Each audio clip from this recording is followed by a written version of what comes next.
எங்க பகுதியில் தொழில் வளர்ச்சி இல்லை, விவசாயம் இல்லை, எந்த ஒரு வறட்சியான பகுதியாக இருக்கலாம், எந்த ஒரு வளர்ச்சி திட்டங்களும் இன்ன வரைக்கும் செய்யப்படல. அப்படிப்பட்ட எங்க சிவகங்கைக்கு எத்தனையோ அமைச்சர்கள் வந்திருக்கிறார்கள், எத்தனையோ ஆட்சியாளர்கள் வந்திருக்கிறார்கள். இதை இன்ன வரைக்கும் அதை அப்படிப்பட்ட சரித்திர பூமி, புண்ணிய பூமியில எந்த ஒரு வளர்ச்சி திட்டங்களும் செயல்படுத்தப்படல. கிராஃபைட் தொழில் இருக்கு, அந்த கிராஃபைட் தொழில இன்ன வரைக்கும் எந்த ஒரு திட்டங்களும் கொண்டு வரப்படல. கிராஃபைட் நல்ல உலகத்தரம் வாய்ந்த கிராஃபைட் தொழில இதுவரைக்கும் சந்தைப்படுத்துதல்ல வெளிநாடுகளுக்கு கொண்டு செல்லப்படவில்லை. இப்படி வெளிநாட்டில் முதல் தரமான இந்த சந்தைப்படுத்தல் இருந்தா எங்க பகுதி தொழில் வளர்ச்சியில முதல் தன்னிறை பெற்ற மாவட்டமா இருந்திருக்கும். இன்னைக்கு அந்த பகுதி சந்தைப்படுத்தப்படல. முதல் தரமான கிராஃபைட்டை தயாரித்த முடித்த பிறகு கழிவுல இருந்து பென்சில் போன்ற உபரி தொழில்கள், சார்பு தொழில்கள் தயாரிக்க முடியும். 5 கோடி முதலீட்டுல 500 பேர் இன்னைக்கு வேலை செய்யலாம். இன்னைக்கு அந்த முதலீடு செய்ய அங்க எந்த இதுவும் செய்யப்படல. அந்த கிராஃபைட் அதோட தொழிலாளர்கள் 108 பேர் தான் வேலை பார்க்கறாங்க. அப்பேற்பட்ட கிராஃபைட்ல இன்னும் அதிக நேரம் எங்களுடைய பகுதியில் ஆய்வு செய்து பார்த்தா அந்த ஒரு தொழிலே போதும் எங்களுக்கு. அங்கே எந்த சார்பு தொழில்கள் இதுவரை கொண்டு வரப்படவில்லை என்பதை இந்த சபைக்கு நான் தெரிவித்துக் கொள்கிறேன். அடுத்ததாக ஸ்பைசஸ் பார்க் என்று ஒரு பார்க்கை திறந்தார்கள். அது இதுவரைக்கும் அந்த பார்க்கை நடத்தவே இல்லை, பூட்டி தான் கிடக்கு. அதை எதுக்கு ஓபன் பண்ணாங்கன்னு தெரியல. கடந்த ஆட்சியில், எங்க ஆட்சியில் அதை நடப்பாண்டுக்கு கொண்டு வரணும்னு நான் இந்த சபைக்கு தெரிவித்துக் கொள்கிறேன். அதே போல விவசாயத்தை எடுத்துக்கிட்டீங்கன்னா, விவசாயத்துக்கான தண்ணீர் வரத்தோ, கம்மாய், குளங்கள், குட்டைகள் இதுவரைக்கும் தூர்வாரப்படாம வேலிக்காத்தான் மண்டி இப்படிதான் கிடக்கு. எங்களோட அத்தனை நீர் வரத்துகளும் அடைபட்டு கிடக்கு. அதையெல்லாம் தூர்வாரி விவசாயத்துக்கு எங்களுக்கு பெரிய தண்ணீர் வரத்துக்கு ஏதாவது செய்யணும்னு சொல்லி நம்ம கவர்மெண்ட்டை கேட்டுக்கிறேன். எந்த பகுதிக்கு போனாலும் அந்த பகுதியில் வெறும் வேலிக்காத்தான் தான் மண்டி இருக்கு. எங்க ஊர் கரிக்காடாக தான் கிடக்கு. இந்த பகுதியில் தொழில் வளர்ச்சிக்கு மாண்புமிகு தொழில்துறை அமைச்சர் அவர்கள் ஒரு ஆய்வு செய்து எங்களுக்கு தொழில்களை கொண்டு வரும் என்று எங்கள் சிவகங்கை மாவட்ட மக்களின் சார்பாக கேட்டுக்கொள்கிறேன். இளைஞர்களுடைய சிந்தனை மாறினால்தான் அவங்க வாழ்க்கை மாறும். ஆனால் இளைஞரோட சிந்தனை எதுவுமே மாறுறதுக்கு வாய்ப்பே இல்லை. எங்கள் ஊரில் ஒன்று வேலையை தேடி வெளியில் போகணும், இல்லாட்டா சிவகங்கையில இருந்து சும்மா பேசிட்டு இருக்கணும். அந்த மாதிரி தான் இருக்கு படித்த இளைஞர்களோட இன்னைக்கு வாய்ப்பு. ஏன்னா ஒரு பொறியியல் கல்லூரி இல்லை, ஒரு டெக்னிக்கல் கோர்ஸ் எதுவுமே கிடையாது, ஒரு உபரி தொழில்கள் எதுவுமே கிடையாது எங்கள் ஊரில். நீங்கள் வந்து ஆய்வு செய்தால் எங்கள் பகுதிக்கு வேண்டிய என்ன செய்யணும் ஆய்வு செய்து கொண்டு வர உபரி தொழில்கள் ஏதாவது கொண்டு வரலாம். அதே போல் சிட்கோ என்று ஒரு இருக்குது, அதில் பாதி கட்டடம் நிரப்பப்படவே இல்லை. சிட்கோவில் பார்த்தீங்கன்னா பூட்டி தான் கிடக்கு. அதை இப்போ சிறு குறு தொழில் முனைவோர்கள் எங்களுக்கு தாங்கன்னு கேட்குறாங்க. அதையும் தங்கள்கிட்ட தெரிவித்துக் கொள்கிறேன். சுகாதாரத்துறையை பார்த்தீங்கன்னா மருத்துவத்தில் மருத்துவ கல்லூரியில் சாதாரண காய்ச்சல் சின்ன சின்ன இதுகளுக்கு வேணால் அந்த மருத்துவக் கல்லூரியில் சிகிச்சை பெற முடியாது. தவிர பெரிய அளவில் ஹார்ட் ஸ்பெஷலிஸ்ட் இல்லை, நரம்பியல் நிபுணர்கள் இல்லை, எந்த ஒரு பெரிய உயர்தர சிகிச்சைக்கான வழிமுறைகள் எதுவுமே எங்கள் ஊரில் இல்லை. இதெல்லாம் தயவு செய்து நாங்கள் சுகாதாரத்துறைக்கு தெரிவுபடுத்திக் கொள்கிறோம். அந்த பெரிய உயர் சிகிச்சை எல்லாமே எங்கள் ஊருக்கு வேணும். எங்கள் ஊரில் மருத்துவ கல்லூரி இருக்குது, அதுக்கு வேணும். அதே போல் சின்ன படித்த பிள்ளைகள் எல்லாம் நர்சிங் காலேஜோ, T.Pharm, P.Pharm இதெல்லாம் படிக்கணும்னா வெளியில தான் போக வேண்டியிருக்கு. அரசு சார்ந்த கல்லூரிகள் எதுவும் இல்லை. இப்போ அரசில் நம்ம முதல்வர் அவர்கள் 7 கல்லூரிகள் நர்சிங் கல்லூரி அறிவிச்சிருக்காங்க. அதில் ஒரு கல்லூரியை எங்களுக்கு தாங்கன்னு தாழ்மையோடு கேட்டுக்கிறோம். மிகவும் பின்தங்கிய பகுதி, யாரும் ஏறிட்டு பார்க்காத ஒரு பகுதி, எங்களுக்கு வாய்ப்பை கொடுங்கன்னு நாங்கள் அந்த 7 கல்லூரியில் ஒரு கல்லூரி எங்களுக்காக கேட்கிறோம். அந்த கல்லூரியில் தந்தீங்கன்னா படிக்கிற பிள்ளைங்கள் பயன்பெறுவார்கள். பொறியியல் கல்வி வந்தால் இளைஞர்கள் பயன்பெறுவார்கள். இதை சபைக்கு தெரிவித்துக் கொள்கிறேன்.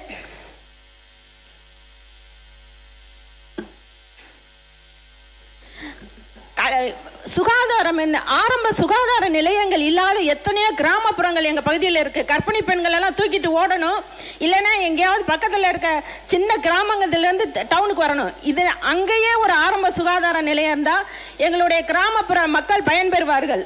பாதி கிராம சுகாதார கட்டணம் இடிந்து கிடக்கு, சிதிலமடைந்து இருக்கு. இதெல்லாம் பராமரிக்க அரசுக்கு நான் கோரிக்கை வைக்கிறேன்.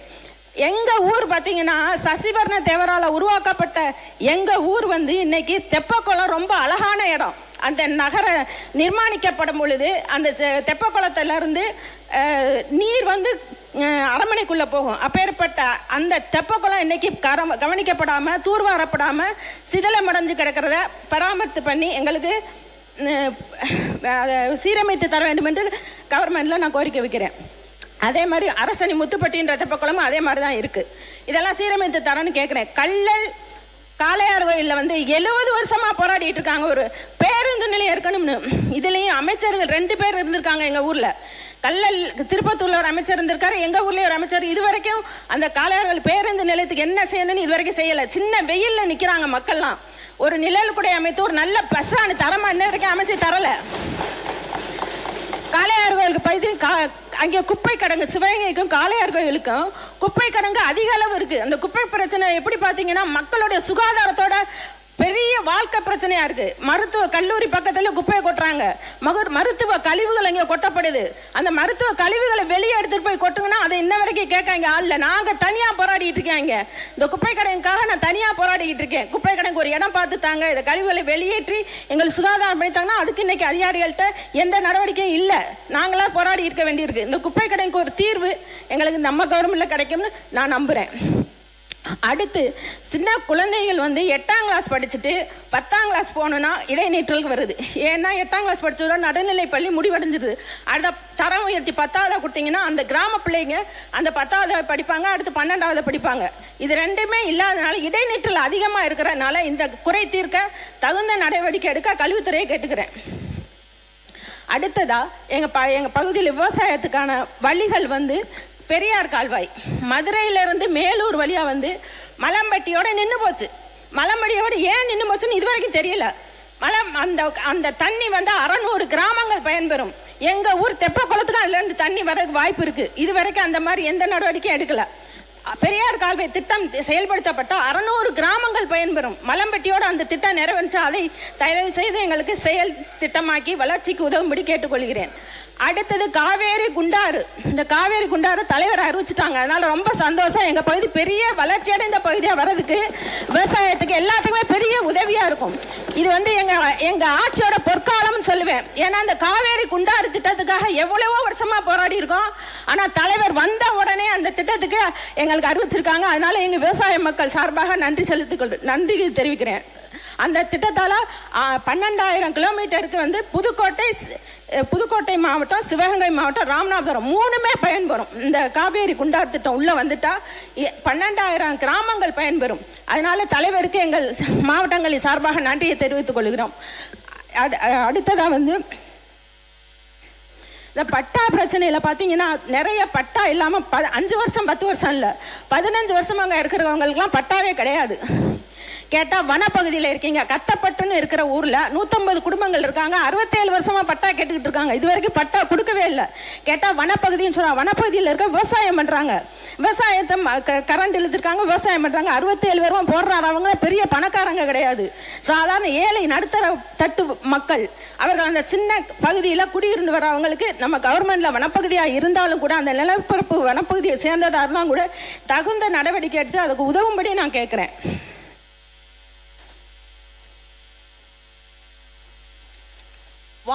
உணவு வாணிப பொருள்ல அந்த சிவில் சப்ளை கார்பரேஷன்ல பருவகால ஊழியர்கள் இருக்காங்க. அவங்க என்ன கேட்குறாங்கன்னா பகுதி நேரமாக நாங்கள் பார்த்தாலும் 3 மாதம் பார்க்குறோம், 9 மாதம் சும்மா தான் இருக்கோம், எங்களை நிரந்தரம் பண்ணுங்கன்னு கேட்குறாங்க.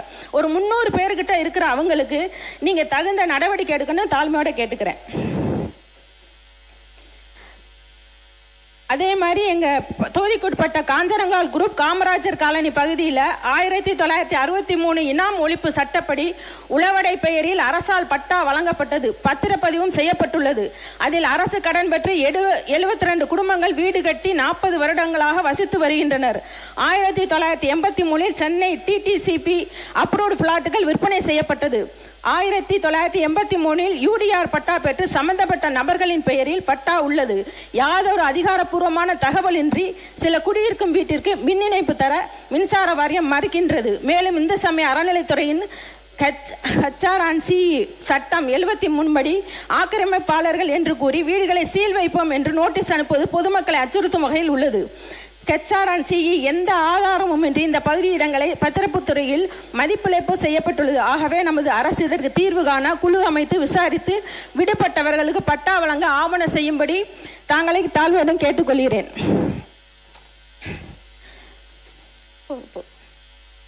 சாலைகள் பார்த்தீங்கன்னா 70 வருஷமா நடக்கிற ஒரு பெரியவர் சொல்றாரு, என் கால் நடந்து நடந்து ரத்தம் வருதுமான்னு. சித்தலூர்ன்ற கிராமத்துல 70 வருஷமா இன்ன வரைக்கும் ரோடு போடல. கேட்டா பெரிய ப்ராஜெக்ட் 5 கோடி வேணும்னு சொல்றாங்கன்னா இந்த சாலைகள் போடப்படாம இருக்கு.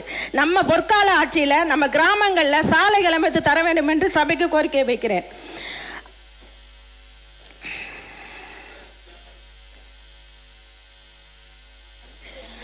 எனக்கு வாய்ப்பு கொஞ்சம் கூட கொடுங்கன்னு தாழ்மையோட பேரவைத் தலைவரை கேட்குறேன். இருக்கட்டும். பெரியார் கால்வாய் திட்டத்தில் மதுரை மாவட்டம் மேலூர் பெரியார் கால்வாய் பிரிவிலிருந்து தனியாமங்கலம் வெள்ளலூர் வழியாக சிவகங்கை தொகுதிக்குட்பட்ட மலம்பட்டி, கூட்டுறவுப்பட்டி, சிவகங்கை, அதப்படைக்கு மற்றும் மரவமங்கலத்தோடு கால்வாய் முடிவடைகிறது.